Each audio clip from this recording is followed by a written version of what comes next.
We owe our livelihood to the hard work of our farmers, I emphasize to my soon-to-be father-in-law, but he dismisses my words with a scoff. He belittles farming as an unprofitable endeavor, even daring me to prove its worth. Fine, I'll show him the reality of life on a farm. Let him witness firsthand the toil and dedication required. My name is Henry. I used to work in sales, but when my father's health declined, I assumed responsibility for our family farm. As the second son, with my elder brother abroad for work, the duty fell upon me to carry on our family's legacy. I am engaged to Ellie, a woman of both sweetness and determination. I was captivated by her from the moment I saw her bustling about at our local cafe, and thus began our love story. 2 years into our courtship, she accepted my proposal of marriage. And now, as I prepare to meet Ellie's parents, nerves churn within me. My mother reassures me as we gaze up at the opulent high-rise where Ellie's parents reside. Don't fret, Henry. I've spoken to my mother about you. But my father, well, he's a different matter altogether. I've heard tales of her stern father, a man of authority who presides over several successful restaurants. Despite my nerves, I gather my courage and enter to greet them. To my immense relief, both extend warm welcomes. I apologize for our inability to sync our schedules due to my demanding job. My soon-to-be father-in-law begins, launching into a detailed account of his company's prosperity. Henry, I've heard you're excelling in sales. That must come with a handsome income, yes? Have you considered where you'd like to settle down in the future? Perhaps in this very condo? I manage a strained smile in response to the rapid barrage of questions. You're being rather forward, dear, chides my mother-in-law as she serves the tea. Thank you, this tea is delightful. I interject, finding solace in its comforting flavor. Oh, I'm delighted you enjoy it. It's sourced from my brother's tea plantation. Our family estate boasts a rich tradition of tea cultivation, and we receive the freshest leaves, she explains, igniting a lively exchange as we delve into the nuances of tea. However, my father-in-law interjects with a scoff, a tea plantation. How archaic. Few households still indulge in tea drinking these days. I wonder when your family estate will become obsolete. His disparaging comment leaves my mother-in-law crestfallen. I recall hearing that tea plantations face challenges in the modern market. The labor-intensive nature of the work demands both skill and manpower, making profitability uncertain. Witnessing my mother-in-law's despondency, I felt compelled to speak up. Our sustenance hinges on the toil of farmers who labor diligently to cultivate our food. Our very existence is indebted to those who nurture crops. The same applies to tea. I'm certain many find solace in the exquisite flavor of this brew. My father-in-law's expression darkened at my words, evidently displeased by my interjection. Despite the unfavorable timing, I summoned courage and divulged my decision. I've resolved to leave my current occupation and assume stewardship of the family farm. It's a commitment to safeguard the land passed down through generations. Ellie supports this choice, and I implore you to lend us your backing. As the words left my lips, my father-in-law's visage flushed crimson with fury. A farmer? I entertained this meeting because of your stellar sales performance, Ellie. Have I been deceived? His rage turned towards Ellie, accusingly. I've attempted to address this matter with you numerous times, but you've been preoccupied. Furthermore, Mom stands by her decision. Ellie responded, her tone tinged with resignation. She must have anticipated this confrontation. My father-in-law's demeanor underwent a stark transformation upon learning of my transition to farming. It became a tirade of bias against agriculturalists. How dare someone of modest means, dwelling in a humble abode, speak of marriage? It's shameful to admit that my daughter's spouse is a farmer, he ranted, his disdain palpable. When queried about my farming endeavors, I responded, primarily cherry tomatoes. To my surprise, my father-in-law scoffed, cherry tomatoes. They hardly seem profitable, lacking any promising future. Attempting to elaborate, I started, but we cultivate a variety of vegetables, only to be swiftly interrupted by his laughter. Diversifying your crops is a clear indication of minimal profit, he waved off dismissively. No matter my explanations, my father-in-law, having ventured into the restaurant business at a young age and achieved success, remained fixated on profitability. Despite my recent assumption of farm management, I had indeed been contemplating profit margins. Yet, as I endeavored to broach this topic, my father-in-law waved away my efforts with a disinterested shake of his head, evidently not anticipating much from me. I'd be intrigued to witness the farmer's life firsthand. Is your dwelling a humble shack? Do your parents don overalls and straw hats whilst toiling away?" He mused sarcastically. His mockery of my home and parents ignited a spark of anger within me, but it was Ellie who vehemently objected. "I cannot fathom your mockery of farmers. Your words shame me as your daughter," she retorted, her tone laden with indignation. At the culmination of his tirade, my father-in-law erupted in fury, delivering a slap across Ellie's cheek. My mother-in-law, incensed by his violence against her daughter, voiced her indignation, tears streaming down her cheeks from the sting. Ellie transformed the atmosphere into utter chaos. "You reside in this luxurious condo thanks to my efforts. Show some gratitude. I care not whom a daughter like you chooses to marry," he spat venomously. Wrapping my arms around Ellie, who wept from both physical pain and emotional turmoil, I ushered her away from my in-laws' abode. I couldn't pardon my father-in-law for his mockery of farming and for laying a hand on Ellie. "Father, it's Henry. I'll be bringing my fiancée and her parents over next time." I phoned my own father, recounting every offensive word uttered by my father-in-law. "He's in the restaurant business, correct?" he inquired, requesting the name of the establishment. Upon divulging my father-in-law's name and the restaurant's moniker, I proposed, "I have an idea, something to address this."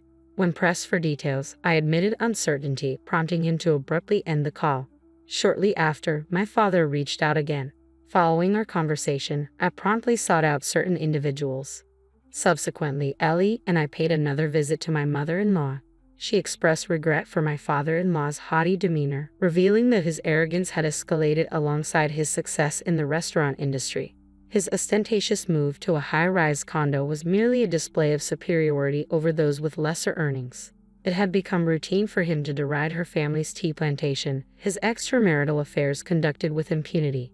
My mother-in-law confided in me, bearing it all for the sake of Ellie. "I don't wish to burden Ellie and Henry with a divorce," she expressed, her kindness shining through as she considered our well-being. "Please don't concern yourselves with us. Think of your own happiness," I reassured her, prompting gratitude and a gentle smile in return. Expressing his desire to support his brother, who had inherited the family's tea plantation, my father-in-law emphasized the significance of preserving the ancestral farm. "Henry, I refuse to witness the demise of a farm that has been a legacy for generations," he asserted. "Thus, I intend to divorce him and return to my parents' home." It became evident that my mother-in-law had already resolved to take this course of action. The day arrived when I escorted my in-laws to my parents' residence. Following our plane descent, we embarked on an hour-long drive through sprawling fields and farms. "It's astonishing that people inhabit dwellings in such rural settings," my father-in-law remarked disdainfully from the confines of the car. Though Ellie and my mother-in-law wore expressions of discomfort, they remained composed, likely bracing for a potential dispute, as he could opt to return home should tensions escalate. "I'm eager to experience the life of a farmer. Do you have an outhouse for a bathroom or something?" my father-in-law jeered, his laughter filling the air. "You'll soon find out when we arrive." After a stretch of driving, we approached a towering gate flanked by imposing walls. "We're here. I've brought everyone," I announced into the intercom, prompting the gate to glide open smoothly. "What an impressive entrance. And the garden is simply stunning," Ellie exclaimed, her spirits lifted as she admired the surroundings. "We have a gardener who tends to it, but it's designed in the English style, in homage to my parents," I explained as we made our way inside. Enthusiastic admirers of Europe, my parents had adorned the garden with many of my mother's beloved roses. Delighted, my mother-in-law strolled into the garden, inhaling the fragrant aroma of the blooms. My father-in-law grumbled disapprovingly, dismissing the garden as lacking in taste. "This way, please," I urged, leading them past the expansive garden towards the grand edifice beyond, the family home. The stately abode boasted 12 rooms, including the spacious living room, dining area, and kitchen. Parked in front of the entrance were 2 luxurious cars and 3 rugged off-road motorcycles, all belonging to us. Surrounding our residence was our extensive farmland. My in-laws and Ellie stood in awe at the sight before them. As we approached, my parents welcomed us with warm smiles. Observing my father-in-law, they exchanged amused glances. "Clearly, they're not clad in overalls," my mother quipped with a grin. Upon entering the living room, we were greeted by a gathering of relatives and acquaintances, all impeccably attired in suits. Despite my father-in-law's insistence that formal dress was unnecessary for meeting farmers, he stood out conspicuously in his typical attire of a t-shirt and jeans. Meanwhile, my mother-in-law, Ellie, and I, dressed in relatively formal attire, contrasted starkly with his casual appearance. Hello," my father-in-law murmured, his voice tinged with discomfort, his gaze averted in embarrassment. My father proceeded to introduce them to the assembled relatives. "This is Ellie, Henry's fiancée, and these are Ellie's parents." It appeared that Ellie's father harbored a significant bias against farmers. "Surprised to find our home isn't a ramshackle hut," my father teased slightly. The relative's stares at my father-in-law turned frosty. It seemed he had relayed the story I shared with him to everyone. "No, that's not what I meant," he trailed off, flustered. Several men stepped forward, catching my father-in-law off guard. "What brings you here?" he asked, eyes widening in surprise. "We're rather disappointed in you," one of the men stated, directing a reproachful glance at my father-in-law. These individuals were organic farmers who supplied vegetables to the restaurants owned by my father-in-law. Upon hearing the name of the establishment, my father made connections and reached out to these farmers. Having been a farmer himself for many years, my father had a vast network of acquaintances. I had personally met with these farmers and relayed my father-in-law's disparaging remarks. "What am I supposed to do if I can't get vegetables?" my father-in-law lamented, burying his head in his hands. My father recounted. "Why not inquire with Henry? They specialize in organic farming." Despite my father-in-law's ridicule, we had transitioned our focus to organic cultivation in our fields, including cherry tomatoes. Through continuous refinement, we managed to yield exceptionally sweet vegetables, garnering interest from several companies seeking contracts. Turning to me expectantly, my father-in-law was met with a serene smile and a firm refusal. "Certainly, we're not interested in pursuing business ventures." Crestfallen, he slouched back, silent. Meanwhile, amidst the subdued atmosphere, my mother-in-law and our parents engaged in animated conversation. "I'll bring some fresh tea from my hometown next time," my mother-in-law announced, eliciting excitement from my parents. However, en route back home, my father-in-law erupted in fury. "How dare you cancel the deal? Are you trying to bankrupt my business?" he bellowed from the rear seat.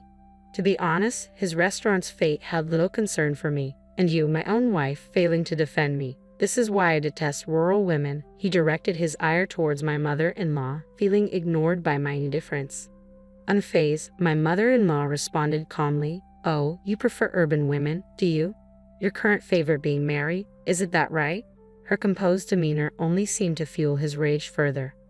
A heavy silence engulfed the car as my father-in-law's complexion paled at her revelation. "Henry hired a detective.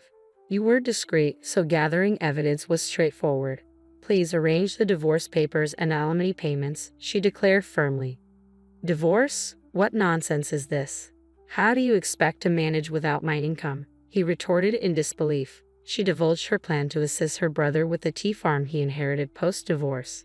"Ha," my father-in-law sneered. "A farm teetering on the brink of bankruptcy, isn't it? Very well, I'll grant you a divorce. It's preferable to be with a young woman than to linger with an aging wife."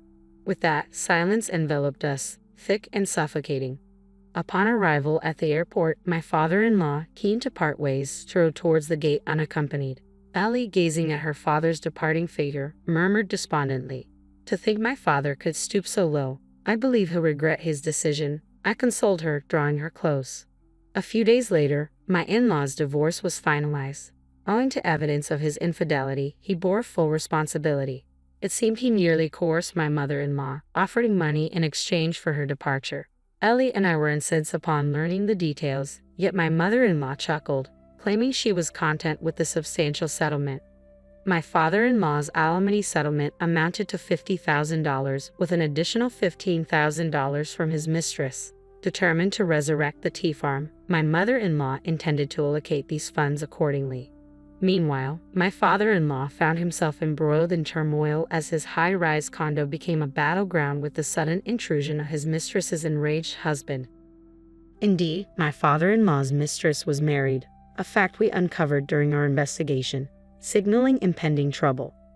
Facing not only alimony demands from his mistress but also a lawsuit from her husband, my father-in-law seemingly learned a harsh lesson about relationships. Despite this, he continued to reside alone in his upscale condo.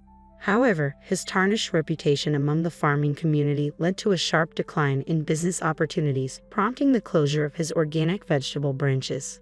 Feeling the sting of loneliness, it was rumored that my father-in-law resorted to sending letters to my mother-in-law's parents' home, pleading for her return due to the solitude. Initially, my mother-in-law entertained these missives, but she now discards them unread. When he dared to call, she swiftly shut him down, suggesting he vacate the high-rise if loneliness weighed heavily upon him. We shared a chuckle at her response, pondering whether his discomfort stemmed from the solitude of his spacious abode or financial woes resulting from his dwindling business. In any case, we heard he downsized to a modest apartment. Since assuming control of the farm, I've been immersed in constant busyness, but having Ellie by my side has been an immense source of support. When we were dating, I doubt she envisioned herself as a farmer's wife, yet she embraced the role without a hint of complaint, for which I am deeply grateful. I've discovered a newfound fondness for farming, perhaps inherited from my mother's lineage. Ellie's laughter is a constant source of joy. A year later, we celebrated our wedding with grandeur, though my father-in-law's absence cast a shadow over the festivities. It pained me to think he couldn't witness his daughter's special day. Nevertheless, my mother-in-law sent us freshly packed tea as a gift, expressing her desire for us to share it with our guests. With my mother-in-law's assistance, the once troubling tea farm now shows promise of thriving. Their tea remains as fragrant and delicious as ever, thanks to her dedication and support.